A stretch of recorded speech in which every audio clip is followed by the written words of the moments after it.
नारद बाबा को एक बार संसार में मानव के रूप में जन्म लेना पड़ा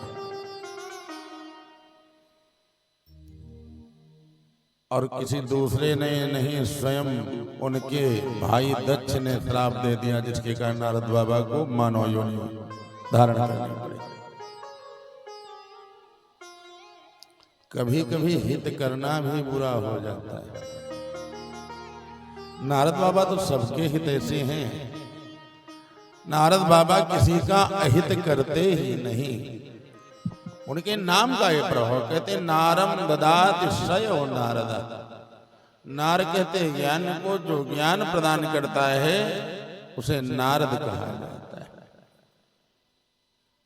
ज्ञान प्रदान करने वाले को नारद कहा जाता है। और नारद बाबा को श्राप दे दिया। क्यों दे दिया? दक्ष के 5000 पुत्रों को नारद बाबा ने सदुपदेश किया, कहां संसार में फंसे हो, कहां संसारी बने घूमते हो। उस परमात्मा का चिंतन करो जिस परमात्मा ने तुमको बनाया है। 5000 पुत्र दक्ष के विरक्त हो गए, जिसके कारण दक्ष ने श्राप दे दिया, जाओ तुम मानव योनि को प्राप्त करो, और भी साधारण नहीं, दासी पुत्र बन जाओ। दासी पुत्र समझते हो? जो काम करने वाले हो। नारद बाबा को दासी पुत्र के रूप में जन्म प्राप्त हुआ। बाल्यावस्था में ही पिता समाप्त हो गए। कोई बालक हो, उसका पिता समाप्त हो जाए तो लोग उसको अनाथ कहते हैं। जब अनाथ हो गए, माँ की ओर रह गई, तो माँ बर्तन चौका करती दूसरों के घर में। जाकर के जो अन्न मिलता है, उस अन्न के द्वारा स्वयं का जीवन और नारद बाबा का जीवन चला रहे। माता के शरीर में जब तक श्वास रहती है, तब तक अपने पुत्रों का हित चाहती है। अपने ऊपर विपत्ति चाहे जितनी बड़ी आ जाए, लेकिन पुत्र के ऊपर विपत्ति नहीं आनी चाहिए। ऐसा माँ का स्वभाव होता। कोई संसार में ऐसा होगा जो स्वयं पीड़ा सहना चाह रहा हो और दूसरे को पीड़ा ना मिले। अपने पुत्र को, अपने पति को, अपनी पुत्री को अपने प्राणों से ज्यादा मां चाहती। ऐसे धीरे धीरे करके थोड़ा समय गुजरा। नारद बाबा 7 वर्ष के हो गए। एक बार की बात, उनकी मां चौका बर्तन करके दूसरों के घर से चली आ रही थी। इतने में देखा इस जगह बड़ा संत समाज जुटा हुआ है। कब संत समाज एक साथ में जुड़ता है? वैसे तो सबके पास टाइम कहाँ। जिसमें भगवान शयन करते हैं कितने दिन? 4 महीना। तो इसको क्या कहा जाता है? चातुर्मास। कब से शुरू होता? अभी आप सभी लोग चातुर्मासे में हो। चातुर्मास आषाढ़ से शुरू होता। आषाढ़ में जब देवसैनी एकादशी होती, उस दिन से चातुर्मास महोत्सव शुरू हो जाता। और भगवान जगते कब हैं? इसी कार्तिक महीने की जो अगली शुक्ल पक्ष की एकादशी आएगी, उसे देवउठनी एकादशी कहा जाता। देवोत्थानी, जब भगवान आराम करके उठ जाते हैं। 4 महीना जब भगवान आराम करते हैं तो सारे विवाह, मुंडन, बरिच्छा, गोद भराई सब बंद हो जाता। अब तो जमाना बड़ा एडवांस हो गया। अरे कहा टाइम कहाँ है 4 महीने रास्ता देखने, चलो कर लो। नहीं तो चातुर्मास में न यज्ञोपवीत, न मुंडन, न विवाह, न गोद भराई, न बरिच्छा, कुछ नहीं होता। जब भगवान सोए रहे तो फिर कैसे होगा? लेकिन आज मानने वाला कोई नहीं। देखा बारातें जा रहे, न जाने कितनी गोद भरी वृक्षा, कितने मुंडन, कम से कम देखो तो आखिर क्यों नहीं करना चाहिए। भगवान शयन करते 4 महीना, तो 4 महीना जब भगवान शयन करते तो संत समाज जो है वो सब कहां पहुंच जाता? तीर्थों में पहुंच जाता, देवस्थानों में पहुंच जाता और जाकर के क्या करता है? सत्संग करता है। 4 महीने तक सत्संग चला करता है। सभी एक पास जुड़े भगवान के नाम का संकीर्तन करते हैं। सब लोग, अच्छा संतों के पास क्या कुछ है? संतों के पास केवल आशीर्वाद, भगवान का नाम। लेकिन फिर भी संतों से पूछा तुम्हारा जीवन कैसे चलता? कहा भैया जानते हो, ना हल चले न चले कुदारी, और बैठे भोजन दे मुरारी। ना हल चल रहा न कुदाल चल रही, बैठे बैठे भगवान भोजन दिया करते हैं। तो कौन देने जाता? गृहस्थी लोग। क्यों देते हैं? कहते हैं संतों की सेवा करने से जीवन के पाप दूर हो जाते हैं। संतों के दर्शन करने से, आपको दोपहर में कथा सुनाई गई, नारद बाबा ने संतों की महिमा में कहा, यद दर्शनम च बिनहन्ति शुभानि सत्य। जिनके दर्शन मात्र करने से ही सब चारों तरफ से शुभता ही प्राप्त होती। इसलिए और एक बात कही गई कि संत दर्श को जाइए तजी माया अभिमान, ज्यों ज्यों पग आगे पड़े कोटिन यज्ञ समान। संतों से मिलने, संतों के दर्शन करने जरूर जाना चाहिए। एक एक पग पर करोड़ों यज्ञों का फल प्राप्त होता है। संत भगवान के भक्त होते हैं, और केवल भगवान नहीं, भगवान के भक्तों की सेवा करने से भगवान ज्यादा प्रसन्न होता है। भगवान की सेवा चाहे कमे करो, लेकिन कोई बाबा जी आ जाए, ओरिजिनल वाले हो, डुप्लीकेट वाले ना हो। अब तो संतों में भी बड़ी समस्या है।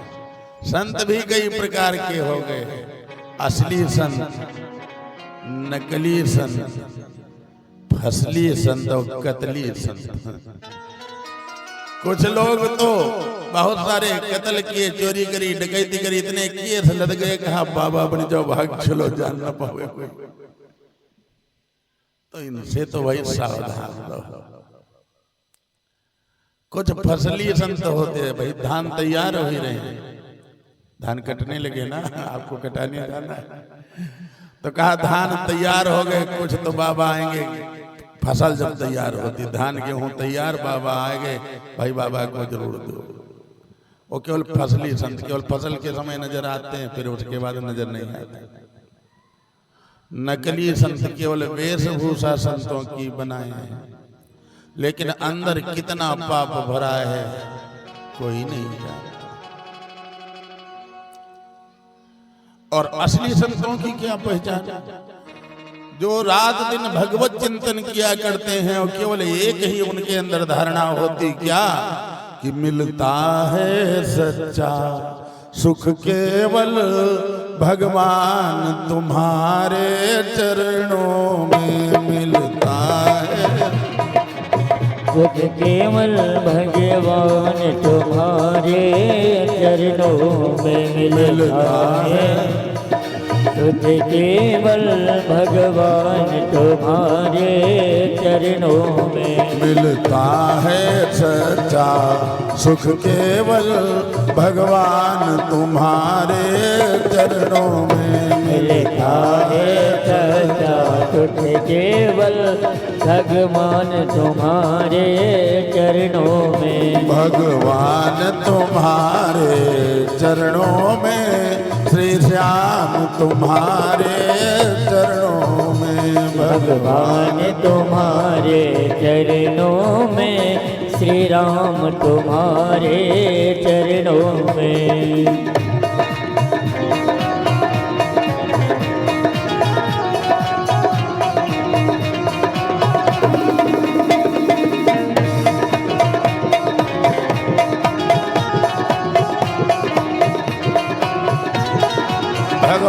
तुम्हारे प्रार्थना करते हैं प्रभु जानते हो, चाहे कांटों पर मुझे चलना हो, चाहे कांटों पर मुझे चलना हो, चाहे कांटों पर मुझे चलना हो, चाहे कांटों पर मुझे चलना हो, चाहे अग्नि में मुझे जलना हो, चाहे अग्नि में मुझे जलना हो, चाहे छोड़ के देश निकलना हो, चाहे छोड़ के देश निकलना हो, रहे ध्यान तुम्हारे चरणों में, रहे ध्यान तुम्हारे चरणों में, मिलता है सच्चा सुख केवल भगवान तुम्हारे चरणों में, मिलता है सच्चा सुख केवल भगवान तुम्हारे चरणों में।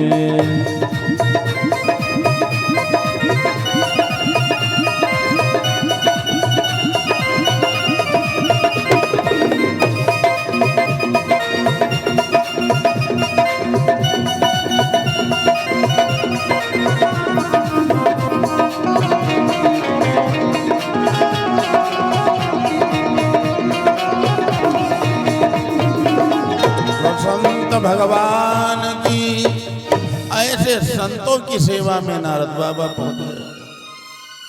संतों को देखा, संतों का जमावड़ा लगा है, सोचने लगी हम क्या कर सकते हैं, हमको तो भगवान ने इतना समर्थ बनाया नहीं जो संतों की सेवा में दक्षिणा निवेदित करें, अन्न निवेदित करें, हम खुद बर्तन मांज के खाते।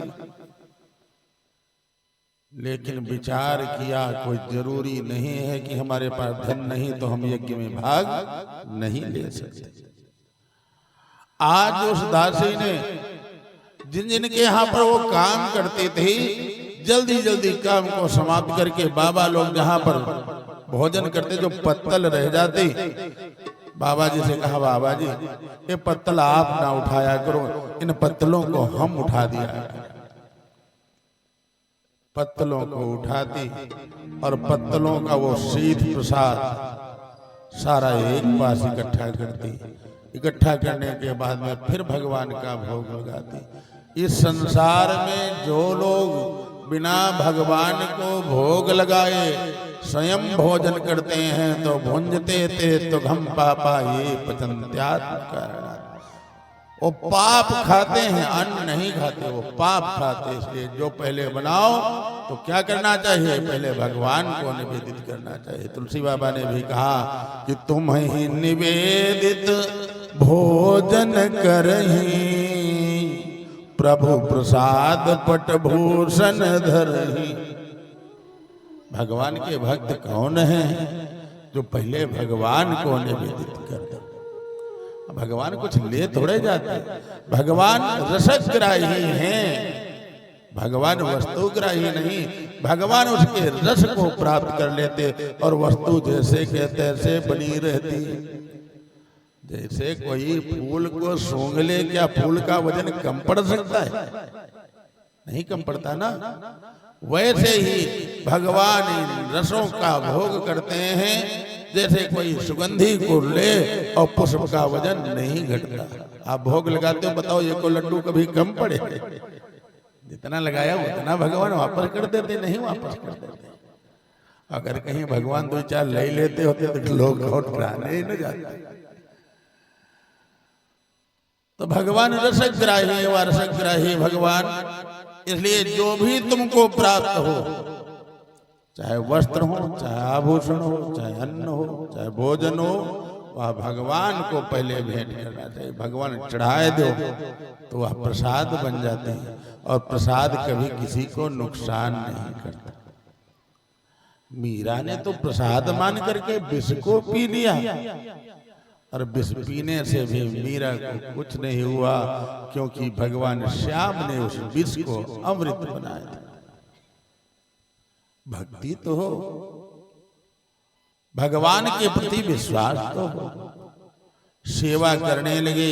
नारद बाबा की माता जी नारद बाबा भी साथ में हाथ बटाता। सत्संग करने से क्या होता है?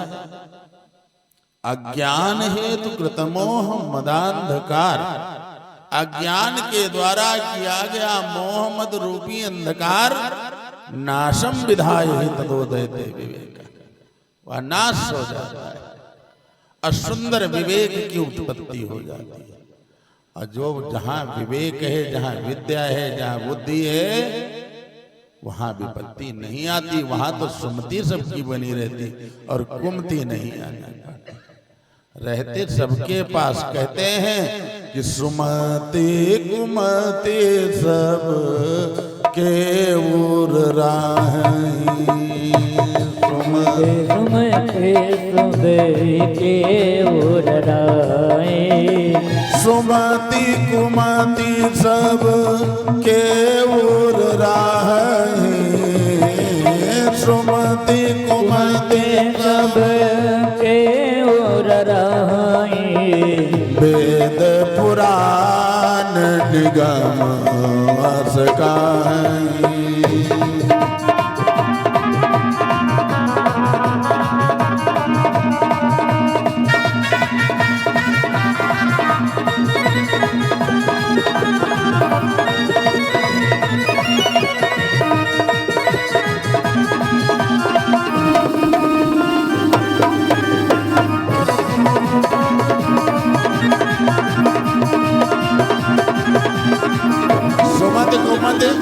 सबके हृदय में निवास किया करती है और सबके हृदय में निवास किया करती है। लेकिन जहां पर सुमति होती तो क्या होता?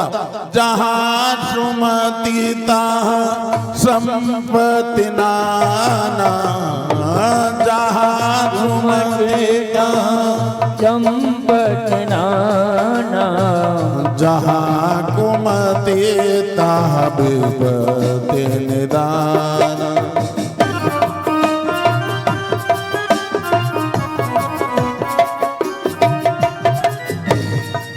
सुमति और कुमति सबके हृदय में रहती है। जिसके हृदय में सुमति है वहां पर सारी संपत्तियां आ जाती है, व्यक्ति को धर्मवान बना देता है।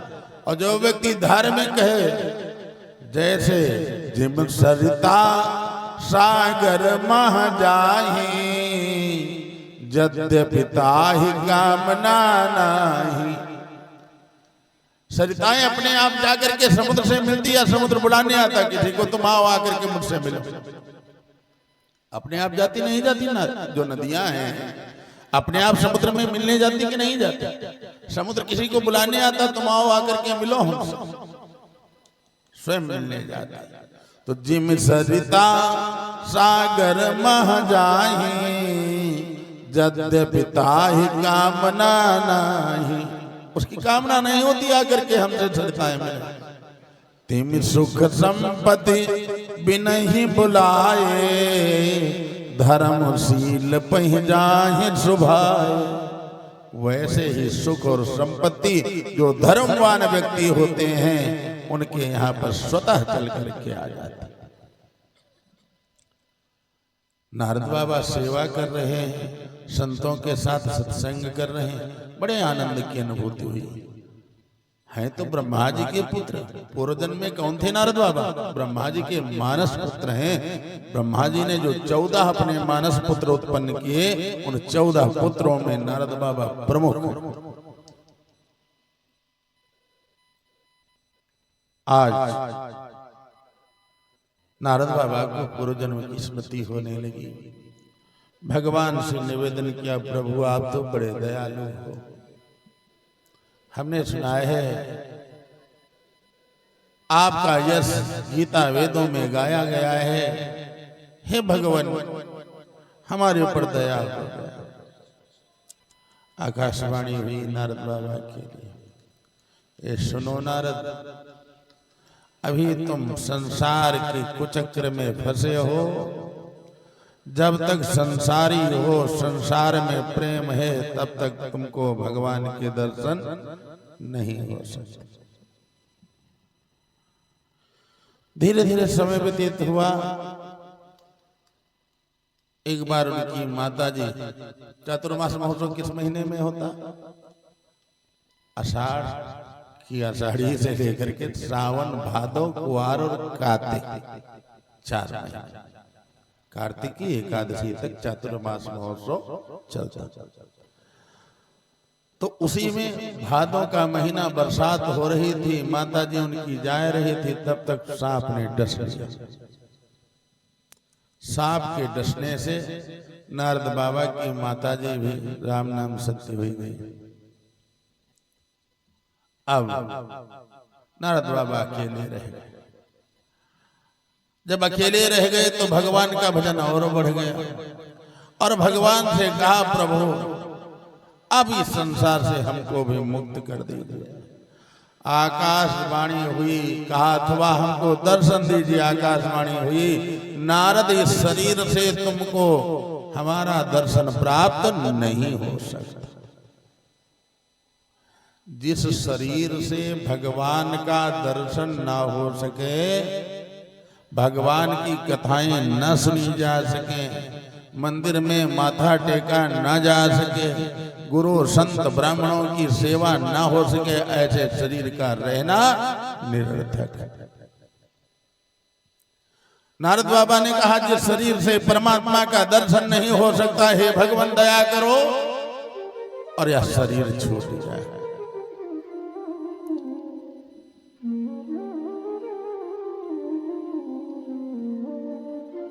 इधर संतों के पास बैठे नारद बाबा, संत लोग भजन गाया करते हैं। भजन गाने से कल्याण होता है। भजन गाओ, फिल्मी डिस्को न गाओ, भजन गाने से कल्याण होता है।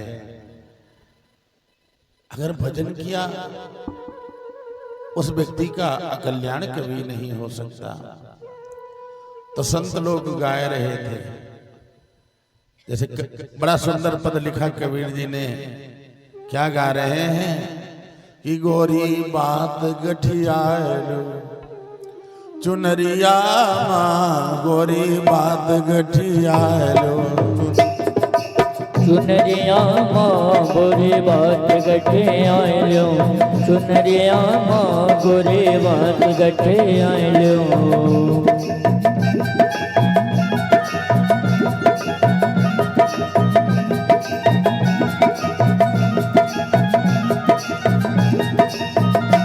चुनरिया माँ, चुनरिया माँ, चुनरिया माँ, चुनरिया माँ, गोरी बात गठियालो चुनरिया माँ, गोरी बात गठियालो चुनरिया माँ, गोरी बात गठियालो।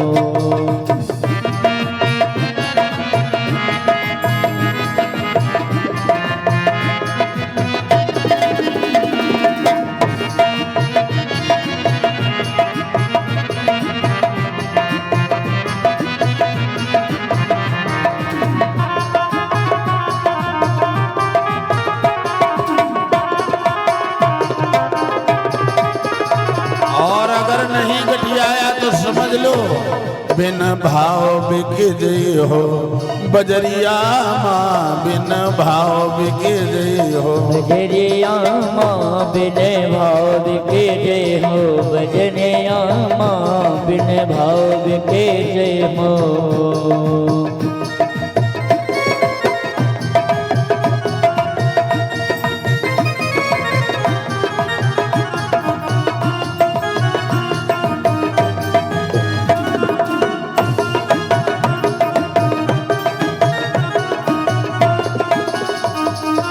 माता पिता भ्रात नहीं संगे, माता पिता भ्रात नहीं संगे, माता पिता भ्रात नहीं संगे, माता पिता भ्रात ना संगे।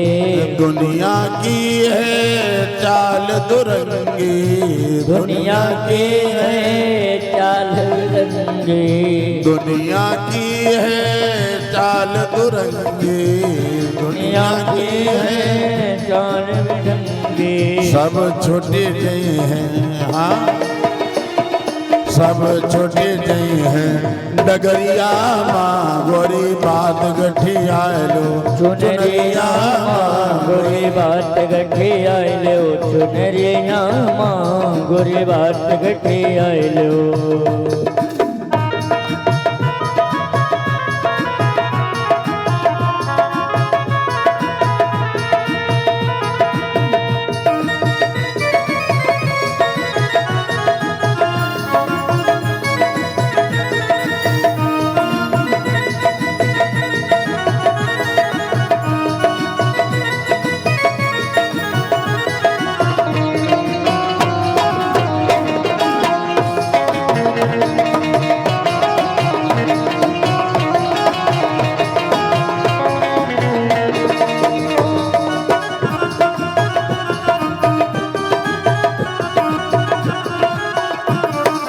कोई साथ आया है न कोई साथ जाएगा जानते हो बीच ही मिले बीच छुट गए हैं बीच मिले बीच छुट गए हैं बीच ही मिले बीच छुट गए हैं बीच मिले बीच छुट गए हैं रिश्ते नाते काम नहीं है रिश्ते नाते काम नहीं है काम नहीं है हाँ काम नहीं है काम नहीं है हाँ काम नहीं है बीच ही मिले बीच छुटी गए हैं बीच मिले बीच छुटे गए हैं रिश्ते नाते काम नहीं है रिश्ते नाते काम नहीं है ये संसार एक बाजार है एक मेला है और इस मेले में क्या होगा सब छोटी जई हैं बजरिया माँ गोरी बात गठिया लो चुनरिया माँ गोरी बात गठी आई लो चुनरिया माँ बिन भाव के जय हो बजरिया माँ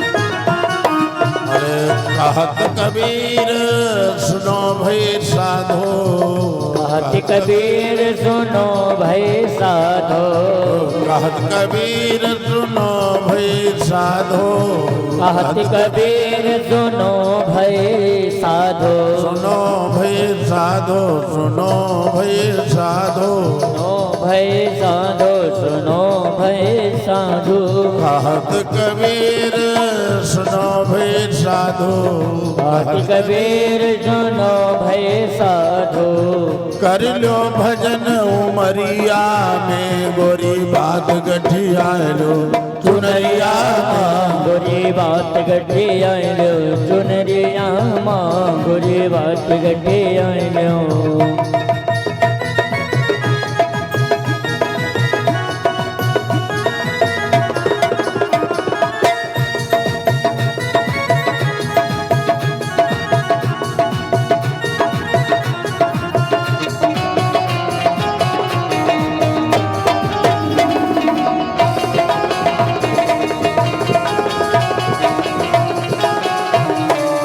भजन रूपी कथा रूपी अथाती आपके पास नहीं तो बिन भाव बिकी हो बजरिया माँ गोरी बात गठिया लो चुनरिया माँ गोरी बात गठिया लो चुनरिया माँ बिन भाव बिकी हो बजरिया माँ गोरी बात गठिया लो चुनरिया माँ बिन भाव बिकी हो बजरिया गोरी बात गठिया लो चुनरिया माँ बिन भाव बिकी हो। इसलिए अगर भगवान का भजन नहीं किया भगवान की कथा नहीं सुनी तो इस संसार रूपी बाजार में बिना भाव बिक जाओ। अगर चाहते हो भाव बना रहे तो भगवान का भजन जरूर करो। कैसे करो? भाव सहित सो यह कथा करई श्रवण पुटपान, भाव के साथ में इस कथा का सदैव श्रवण करना चाहिए। नारद बाबा ने भगवान से प्रार्थना करी, प्रभु दया करो, अरे शरीर छूट जाए, जिस शरीर से परमात्मा का मिलन ना हो सके ऐसे शरीर को हम रखना नहीं चाहते। समय उपरांत नारद जी ने पुनः शरीर का त्याग किया और ब्रह्मा जी के मानस पुत्र के रूप में जन्म को धारण